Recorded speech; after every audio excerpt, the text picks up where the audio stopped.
तालिबान तालिबान शब्द अभी आपने न्यूज में हाल फिलहाल के दिनों में बहुत बार सुना होगा। तालिबान समस्या क्या है अफगानिस्तान में जो बढ़ रही है। आपने सुना होगा तालिबान ने काबुल पे कब्जा कर लिया है। वहां के जो राष्ट्रपति थे अशरफ गनी वो देश छोड़ के जा चुके हैं। जो वहां के बहुत सारे मंत्री थे उन्होंने भी देश छोड़ दिया है। तो ये तालिबान क्या है, ये समस्या कैसे उत्पन्न हुई, इसके बारे में आज हम बात करेंगे। तो मेरा नाम है रोहित और नमस्कार दोस्तों, आप सभी का स्वागत है एमिनेंट इंस्टीट्यूट के यूट्यूब चैनल पर। और आज हम बात करने वाले हैं तालिबान समस्या के बारे में, या फिर ये जो संगठन है ये कैसे वहां पर उत्पन्न हुआ और कैसे इतना पावरफुल हो गया कि एक जो हमारा देश है अमेरिका, जो विश्व शक्ति माना जाता है, उस अमेरिका को इस तालिबान के साथ ट्रीटी करनी पड़ी, शांति समझौता करना पड़ा। तो अभी हम पीछे के सिनेरियो में चलेंगे और इतिहास में समझने का प्रयास करेंगे कि तालिबान कैसे उत्पन्न हुआ, उसके पहले का इतिहास क्या है, इसके बारे में जानने का प्रयास करेंगे। तो अभी हम सबसे पहले स्थिति को देख लेते हैं अफगानिस्तान की मैप में। तो मैप में आप अफगानिस्तान को देख पा रहे होंगे। तो यहां पर ये हमारा जो पाकिस्तान है, जो हमारा पूर्व का भारत है, अर्थात पाकिस्तान भी जब हमारे भारत में था तो उस टाइम पे अफगानिस्तान हमारा पड़ोसी देश हुआ करता था। ये डूरन लाइन अमेरिका के द्वारा, जो ब्रिटिशर्स के द्वारा ही खींची गई है डूरन लाइन, और वो किस लिए खींची गई है वो हम बात करेंगे। तो ये डूरन लाइन खींच के अफगानिस्तान को अलग पार्ट में रखा गया है। तो ये जो अफगानिस्तान है ये ट्राइब्स का समूह है। यहां बहुत सारी ट्राइब्स रहती हैं, छोटी छोटी जनजातियां, ट्राइब्स में ये बटा हुआ है। इसमें एक ट्राइब का नाम आएगा आगे चल के जिससे ये तालिबान भी संबंधित है उसी समुदाय से, जिसे पश्तून ट्राइब बोलेंगे। तो ये पश्तून ट्राइब बहुत ज्यादा है और बाकी और भी ट्राइब्स में ये बटा हुआ, जो शिया और सुन्नी जो दो मुसलमानों के ग्रुप हैं धर्म के, वो जो है तो इसमें जो है तो इन्हीं की जो ट्राइब्स हैं, और कुछ ट्राइब्स शिया को फॉलो करती हैं, कुछ सुन्नी को फॉलो करती हैं। जो तालिबान है, पश्तून है, ये सुन्नी होते हैं, ठीक है। तो इसमें क्या है, तो पहली बात तो ये रूरल एरिया है, एक प्रकार की ग्रामीण अर्थव्यवस्था। यहां पर करीब 85 से 90% लोग गांवों में रहते हैं। गांव बहुत डेवलपमेंट नहीं हुआ है। जो बड़े बड़े शहर है कांधार, काबुल, यहां पर तो डेवलपमेंट हुआ है कुछ मात्रा में, पर जो गांव है वहां पर डेवलपमेंट नहीं हुआ है। तो इस तरह ये ट्राइब्स में बटा हुआ है। और क्या प्रॉब्लम है इसके साथ, ये प्रॉब्लम है यहां पर लोग संगठित हैं। सबसे पहली बात तो ये समझिए आपकी ट्राइब्स, जो इतिहास में भी पीछे जाएंगे तो आप देखेंगे कि ये ट्राइब्स आपस में संगठित है। किस चीज के लिए संगठित है? बाहरी आक्रमण के लिए संगठित है। इन्होंने ये डिसाइड करके रखा हुआ है, ऐसा मान लीजिए कि एक प्रकार का समझौता ही है, मूक समझौता आपस में है कि हम आपस में तो लड़ाई करेंगे, जब हमें आवश्यकता पड़ेगी वो आपस में तो लड़ते रहते हैं, पर जैसे ही कहीं बाहरी आक्रमण होता है तो ये आपस में संगठित हो जाते हैं। केसरी मूवी देखी होगी आपने, जब वो आक्रमण करने आते हैं, जो सैनिक चौकी रहती है ब्रिटिशर्स की, जहां पर 6 सिपाही लगे रहते हैं, तो वहां पर ये क्या करते हैं, वहां पर आपने देखा होगा कि 4-5 सरदार रहते हैं, वो आपस में बैठकर इकट्ठा होते हैं और फिर आपस की सेना, इकट्ठा सेना लेकर आते हैं। मतलब वो अलग अलग सरदार रहते हैं, अलग अलग ट्राइब्स के सरदार रहते हैं, पर जब दूसरे से भिड़ने की बात आती है तो ये इकट्ठा हो जाते हैं। तो ये संगठन का यहां पर थोड़ा संगठित हैं ये लोग। तो इससे क्या है कि बाहरी लोगों को यहां शासन स्थापित करने में प्रॉब्लम होती है, जो प्रॉब्लम हमेशा इतिहास में रही। हमारे यहां जो है तो जैसे ब्रिटिशर्स को प्रॉब्लम हुई, ब्रिटिशर्स ने इन्हें तोड़ना भी चाहा। पश्तून जो यहां की जाति है, ये कुछ भाग अफगानिस्तान में रह रहा था और कुछ पाकिस्तान में अधिक मात्रा में रहते थे। तो इन्होंने डूरन लाइन के माध्यम से अफगानिस्तान और पाकिस्तान का डिवाइडेशन किया, जैसे इन्होंने बंगाल में किया था, और कुछ भाग इनका पाकिस्तान में रह गया जो पश्तूनों का, और कुछ अफगानिस्तान में चला गया। तो ऐसा उन्होंने ट्राई किया। ब्रिटिशर्स ने बहुत बार वॉर भी की, एंग्लो अफगान वॉर भी हुई, उनका कोई बहुत फायदा नहीं निकला ब्रिटिशर्स को। बस ये ब्रिटिशर्स को क्लियर हो गया कि हम अफगानिस्तान पे राज नहीं कर सकते हैं। तो उसके बारे में देखेंगे कि एंग्लो अफगान वॉर क्या है। तो अभी आप ये मैप में देख रहे होंगे अफगानिस्तान की स्थिति ईरान से सटा हुआ है, पाकिस्तान लगा हुआ है, भारत का भी कुछ पार्ट अगर पीओके वाला जोड़ लिया जाए तो भारत से भी सीमा लगती है। यहां पर इसी मैप में आप देख पा रहे होंगे हम ईरान से तेल खरीदते हैं। अगर पाकिस्तान से हमारे दोस्ताना संबंध होते तो पाइपलाइन अगर यहां से जाती तो हमें थोड़ा तेल के प्राइसेस जो है तो काफी कम चुकाने पड़ते। जो आज हमारे देश में तेल के प्राइस इतने ज्यादा हैं वो शायद कुछ कम हो जाते हमारे देश में। तो यहां पर शायद कभी ऐसा भविष्य में हो, हमारे पाकिस्तान के साथ दोस्ताना संबंध हो तो ऐसा कुछ हो सकता है। तो ये था। तो अभी हम देखते हैं अफगानिस्तान के बारे में। तो अफगानिस्तान, पहली बात तो आप ये समझिए कि एक प्रकार का बंजर लैंड है, यहां पर कोई उपजाऊ जमीन नहीं है। बहुत सारे लोग गांवों में रहते हैं।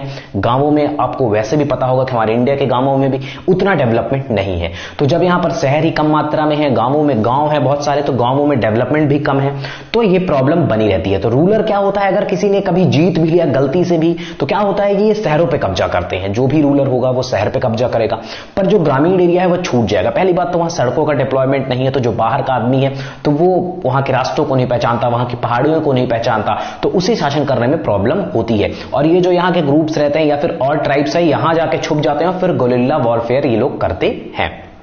तो यहां पर इसीलिए बाहरी आदमी को शासन करने में थोड़ी सी डिफिकल्टी होती है। अब देखते हैं, अब हम 3 टाइप से इसमें देखेंगे कि कैसे कैसे यहां पर जो टाइमलाइन है उसके बारे में देखेंगे कि किन टाइमलाइंस के थ्रू यहां पर समझने का प्रयास करेंगे। तो इसमें 4 सिनेरियो लेंगे हम। After third Anglo Afghan war, Anglo Afghan war जो हुई थी उसके थर्ड अफगान वॉर के बाद देखेंगे क्या सिनेरियो था। आफ्टर 73 के बाद क्या था, 79 से 87 जब जो है तो पीडीपीए की जो सरकार थी, कम्युनिस्ट की सरकार थी, उनका शासन था, तो कैसी व्यवस्था थी, क्या कंडीशंस थी। और आफ्टर 89 के बाद हम देखेंगे कि कैसी कंडीशन हुई। जब 89 तक आज हम बात करेंगे वीडियो में, इसमें 2 हम वीडियो लाएंगे, जिसमें अगले लेक्चर में हम अभी मॉडर्न की बात करेंगे, 89 से लेके मॉडर्न तक बात करेंगे, जो अभी टिल डेट तक, और आज वाले लेक्चर में हम 89 से पहले की बात करेंगे। तो अफगानिस्तान, पहली बात तो सबको ही वहां पर, जैसे स्टार्टिंग में रशिया भी यहां पर कैप्चर करना चाह रहा था, तो क्यों करना चाहते हैं, तो अफगानिस्तान, पहली बात तो यहां के लोगों को लिटरेसी रेट बहुत कम है, 95% लोग अशिक्षित हैं पहले के रेशियो के हिसाब से।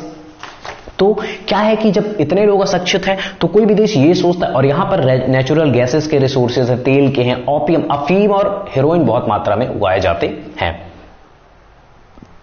वहां का जो लैंड है वो ऐसा है कि अफीम और हेरोइन उगाने के लिए या फिर और भी ड्रग्स हैं उनको उगाने के लिए बहुत ही फर्टाइल है। तो इसलिए क्या करना पड़ रहा है, सभी देश चाहते हैं कि उसको कब्जा कर ले, तो जिससे जो है तो इनके जो प्राकृतिक संसाधन उन पर हमारा हक हो जाए, पर ऐसा कुछ हो नहीं पा रहा है। तो ये सब शुरू होता है।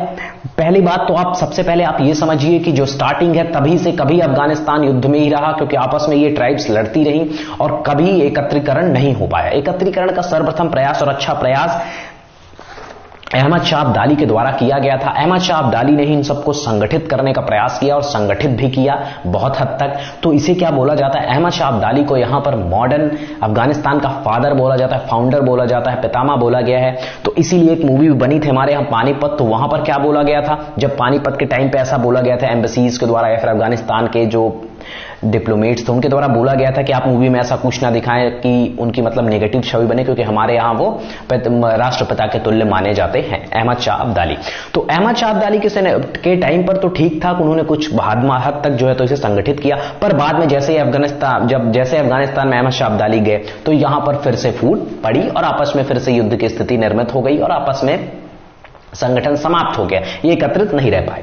ब्रिटिशर्स ने इनको सोचा कि इनके ऊपर कब्जा किया जा सकता है, तो ब्रिटिशर्स ने सबसे पहले प्रयास किया और first Anglo Afghan war start की, जो 1839 से 1842 के मध्य चली। यहां पर क्या हुआ, इस वॉर का जो लास्ट में डिसीजन निकला तो उसमें जो है तो ब्रिटिशर्स को हार मिली और ब्रिटिशर्स इसमें हार गए। सेकंड एंग्लो अफगान वॉर 1878 से 1880 तक हुई, 2 ईयर की हुई, यह भी वॉर थी, इसमें ब्रिटिशर्स जीत गए। पर क्या हुआ, वही कंडीशन कि जब ये सत्ता स्थापित नहीं कर पा रहे थे, क्योंकि शहरों पर कब्जा होता था, गांव के क्षेत्रों में ना डेवलपमेंट था और ना बहुत जानकारी, तो लोग इसमें यही जो है तो जब सरकारें कब्जा तो कर लेती थी पर जो शासन स्थापित करने में बहुत डिफिकल्टी होती, तो वही इनके साथ हुई और बहुत सारे धीरे धीरे छोटे मोटे विद्रोह भी होने लगे और ये कंडीशन बहुत दिनों तक चली। अन्य छोटे छोटे वॉर्स हुई और लास्ट वॉर जिसने जो है तो लास्ट में डिसाइड ही कर दिया कि ब्रिटिशर्स को जाना पड़ेगा यहां से, तो थर्ड एंग्लो अफगान वॉर हुई, जिसमें 1919 में वर्ल्ड वॉर के टाइम पर जिसमें यह डिसाइड हो गया कि अब ब्रिटिशर्स यहां पर राज नहीं करेंगे,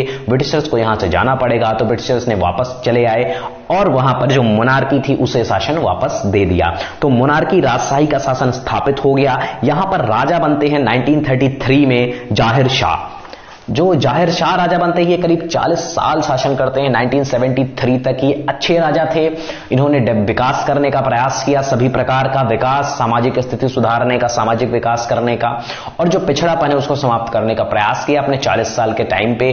और इनके द्वारा प्रयास जो किए गए तो वो सराहनीय भी थे, बट उतने हद तक कार्य नहीं कर पाए क्योंकि पिछड़ापन बहुत ही ज्यादा गहराई में बैठ चुका था। इनके द्वारा प्रयास किए थे कि करते गए, पर क्या हुआ, 1973 में एक कंडीशन आ गई, उसमें क्या हुआ कि जब ये बाहर थे अपने देश से, तो मोहम्मद दाऊद खान, अब मोहम्मद दाऊद खान बहुत इंपॉर्टेंट है अफगानिस्तान के लिए, क्योंकि इन्होंने तख्ता पलट किया था सर्वप्रथम जाहिर शाह का। मोहम्मद दाऊद खान जाहिर शाह के भाई थे, और क्या हुआ, ये प्रधानमंत्री के पद पर आसीन थे उस टाइम पे, तो इन्होंने तख्ता पलट कर दिया 1973 में। ये जो दाऊद खान थे, इनका सपोर्ट किसके द्वारा किया गया, तो इनका सपोर्ट पीडीपीए के द्वारा किया गया, People's Democratic Party of Afghanistan. People's Democratic Party of Afghanistan, PDPA, communist party का नाम है अफगानिस्तान की, उनके द्वारा मोहम्मद दाऊद खान का सपोर्ट किया गया। ये पीडीपीए 1965 में बनी थी अफगानिस्तान में, तब से ये प्रयासरत थी, और जब इसे मौका मिला तो मोहम्मद दाऊद खान के थ्रू यहां पर तख्ता पलट करवा दिया, सपोर्ट इनका था। अब क्या हुआ कि अब ये कम्युनिस्ट पार्टी जो है, इसके बारे में थोड़ा सा जान लेते हैं। इसके दो ग्रुप्स थे हमेशा से, तो इसमें जो है तो एक जो नेशनलिस्ट अप्रोच के साथ अर्बन लोग हैं, उनका परचम बोला जाता है, जो उनका ग्रुप है वो, ये थोड़ा मॉडरेटेड भी हैं, परचम वाले, बहुत एक्सट्रीमिस्ट नहीं है, इनकी विचारधारा मॉडरेटेड है, तो इसे परचम बोला गया। और एक खल्क है, खल्क वाला जो ग्रुप है ये रूरल एरियाज वाले हैं, और ये क्या है, इनका थोड़ा चरमपंथी विचारधारा के हैं। तो ये दोनों पीडीपीए की ही बॉडी है, इसके दो ग्रुप हैं। तो इसमें क्या हुआ कि मोहम्मद दाऊद खान का सपोर्ट किया गया। अब क्या है कि कोई भी है यहां पर जो लोग अफगानिस्तान के, तो हमेशा से ये चाहते हैं कि राजा ऐसा हो जो हमारे पश्तून समाज है या फिर पश्तून ट्राइब है, इसको संगठित करने का कार्य राजा के द्वारा किया जाए या फिर प्रधानमंत्री सरकार के द्वारा किया जाए। तो मोहम्मद दाऊद खान थे, जिन आकांक्षाओं से लोगों ने या फिर पीडीपीए ने उनका सपोर्ट किया था, वो अपने रास्ते से भटक गए, वो उस फोकस से हट गए और वो काम नहीं कर पा रहे थे। तो पीडीपीए क्या चाहता था, पीडीपीए में विरोध हो गया, और पीडीपीए चाहता था कि हम अभी इन्हें सत्ता से हटा दें, और हटाना चाहा। तो ये सब अभी नॉर्मली ही चल रहा था, ऐसा कुछ चाहती थी पीडीपीए, पर मोहम्मद दाऊद खान ने इन्हें मौका ही दे दिया। मोहम्मद दाऊद खान ने सोचा कि हम पीडीपीए को ही अब समाप्त कर देंगे, अब पीडीपीए की आवश्यकता ही नहीं है, तो ये पीडीपीए को समाप्त करने की बात करने लगे। और जो इनके चेयरमैन थे या फिर बहुत सारे जो कमेटी के मेंबर्स थे पीडीपीए के, जो प्रोमिनेंट लोग थे, उनको मरवाने की साजिश चलने लगी, ऐसी न्यूज बाहर आने लगी, और भी बहुत तरीके की साजिशों की न्यूज बाहर आने लगी। तो पीडीपीए ने क्या किया, पीडीपीए ने मोहम्मद दाऊद खान को ही समाप्त करवा दिया, और सबसे बड़ा तख्ता पलट कर दिया गया 1978 में, जिसे सौर रेवोल्यूशन कहते हैं, अप्रैल रेवोल्यूशन कहते हैं। अप्रैल के टाइम पे इनका तख्ता पलट कर दिया गया मोहम्मद दाऊद खान का, और अब पूरे तरह से पीडीपीए के रूल हो गया। रिपब्लिक में पूरी तरह से सबसे पहले क्या हुआ कि यहां पर जो अफगानिस्तान था, फर्स्ट टाइम रिपब्लिक बना, और यहां पे पीडीपीए का रूल अप्रैल 1978 में हो गया। इन्होंने दाऊद खान को हटा दिया, अब जो मोनार्की वाला सिस्टम था वो समाप्त हो गया। तो अप्रैल 78 के बाद पीडीपीए की जो गवर्नमेंट थी, इन्होंने बहुत रिफॉर्म करने का ट्राई किया और प्रयास किया, लोगों ने भी सपोर्ट किया पीडीपीए से, लोगों को बहुत आशा थी, लोग भले अशिक्षित थे पर विकास तो सभी को चाहिए होता है, तो यहां पर लोग अशिक्षित थे। पर क्या हुआ कि अब जैसे प्रॉब्लम क्या थी, यहां पर करीब 14% शहर हैं, 85-86% लोग गांवों में रह रहे थे, 95% लोग अशिक्षित थे, अत्यधिक पिछड़ा क्षेत्र था, पानी की बहुत कमी थी, पर खनिजों की प्रचुरता थी। इन सब चीजों का यूज किया जा सकता था, पर इनको बहुत टाइम नहीं मिल पाया। अब जब इन्होंने रिफॉर्म्स करना स्टार्ट किए, तो इनमें अफगानिस्तान में सबसे खराब स्थिति महिलाओं की थी, तो इन्होंने महिलाओं के अधिकारों को फिर से लागू करने का प्रयास किया। शिक्षा में महिलाओं को भी शिक्षा देना ट्राई किया, शिक्षा पे ध्यान दिया, खेती सुधार किया, स्वास्थ्य सुधार किया, विवाह के जो मैरिज रिफॉर्म्स लेकर आए, जमीन सुधार लेकर आए। तो ये सब चीजें जो थी तो ठीक थी, पर क्या हुआ कि जो सामाजिक ताने बाने में जो डिस्टर्बेंस कर रही थी पीडीपी, उनके हिसाब से जो रूढ़वादी लोग थे, तो उनका विरोध करना स्टार्ट कर दिया गया लोगों के द्वारा। लोगों को ये लगा कि आप विकास तो ठीक है, बट क्या करो आप इस तरह का ये जो चेंज है, सामाजिक परिवर्तन, क्योंकि यहां के लोग अशिक्षित हैं, तो अशिक्षित लोग धार्मिक रूप से बहुत कट्टर हैं ये लोग, तो ये अपने धर्म में कोई परिवर्तन नहीं चाहते थे, तो ये लोग पीडीपीए का विरोध करने लगे। अब पीडीपीए का जो बदलाव का विरोध हो रहा था, जैसे हमारे यहां पहले क्या हुआ, जैसे अंग्रेज है, तो अंग्रेजों के टाइम से पहले की बात करते हैं, तो बाबा साहेब अंबेडकर भी बोलते हैं कि अंग्रेजों से पहले की जो स्थिति है, वहां पर दलितों की स्थिति बहुत खराब थी अंग्रेजों के आने के पहले। अंग्रेजों के आने के बाद तो कुछ स्थिति दलितों की और महिलाओं की दोनों की सुधर गई है। पर हमारे जो रूढ़वादी समाज था वह विरोध कर रहा था अंग्रेजों का भी। तो वैसा ही यहां पर भी हो रहा था। यहां पर जो लोग थे पहले तो विकास चाहते थे, बट जो सामाजिक ताना बाना है उसमें परिवर्तन नहीं चाहते थे, तो उन्होंने विरोध करना स्टार्ट कर दिया। पर पीडीपीए जब आ गई, मतलब कम्युनिस्ट पार्टी आ गई, तो यहां पर रशिया को इन्वॉल्व होने का मौका मिल गया और रशिया ने यह बोला कि आप अपने जो ये कार्यक्रम है इनको कभी बंद मत करिए, इनको स्टार्ट रखिए, हम आपको पैसे की भी सहायता करेंगे और सेना की मदद भी भेजेंगे। इस प्रकार जैसे ही रशिया की एंट्री होती है, इंटरेस्ट बढ़ता है रशिया का अफगानिस्तान की तरफ, तैसे ही इंटरेस्ट बढ़ जाता है अमेरिका का भी और कंट्रीज का भी, क्योंकि रशिया को यह सब रोकना चाहते थे। तो अब क्या हुआ, जैसे जैसे विरोध होने लगा तो अब यहां पर रशिया के सपोर्ट के साथ क्या हुआ कि कम्युनिस्ट पार्टी भी इन्वॉल्व हो गई और बहुत दिनों तक सपोर्ट जारी रहा। अब क्या हुआ कि जैसे ही अन्य देश इसमें शामिल होने लगे तो इसमें शामिल हुआ सबसे पहले अमेरिका। अमेरिका ने क्या किया, अमेरिका डायरेक्ट रूप से तो नहीं आ पा रहा था, क्योंकि क्या है कि यहां पर ये एक इस्लामिक कंट्री है, तो इस्लामिक कंट्री में ये डायरेक्ट प्रत्यक्ष रूप से इन्वॉल्व नहीं होना चाहता था इस मैटर में अमेरिका। तो अमेरिका बैकडोर से ये मतलब ये पाकिस्तान के थ्रू अमेरिका इसमें इन्वॉल्व हो गया और पाकिस्तान के थ्रू पैसे की और सेना की मदद भेजने लगा, ट्रेनिंग प्रोवाइड करने लगा। अब यहां पर क्या हुआ, वॉलेंटियर्स तैयार हो गए बहुत सारे, जो लोगों की जो क्या करेंगे, धर्म के लिए लड़ाई करेंगे, रिलीजियस जो वॉर है उसमें सहयोग करेंगे। क्योंकि यहां क्या कर रहा था जो पीडीपीए है और यूएसएसआर है, इसने ये क्या कर रहे थे, ये जो वहां का सामाजिक ताना बाना उसको खराब करने का प्रयास कर रहे थे। तो उनके हिसाब से ये धर्म को उनको बर्बाद कर रहे थे, उनके धर्म को खराब कर रहे थे। तो यहां पर ये लोग भी आ गए और ट्रेन करना शुरू कर दिया, जिनको क्या बोला गया, मुजाहिदीन। तो इनके बारे में डिटेल में हम कि अमेरिका ने कैसे ट्रेन किया और फिर उसी चीज को कैसे अमेरिका के लिए भी शाप बन गई वही चीज, तो ये अगले लेक्चर में बात करेंगे। तो फिर क्या हुआ कि अब रशिया की वॉर होने लगी, किसके साथ, इन मुजाहिदीनों के साथ। ये वॉर करीब 9 इयर्स चली और 1989 के टाइम पर क्या हुआ कि रशिया को अपनी सेना को वापस ले जाना पड़ा। रशिया को लगा कि इतना पैसा हमने वेस्ट किया या फिर जो इतनी सेना को डिप्लॉय किया, तो ये सब हमारे लिए किसी फायदे का नहीं होगा, हम यहां पर कभी शासन नहीं कर पाएंगे।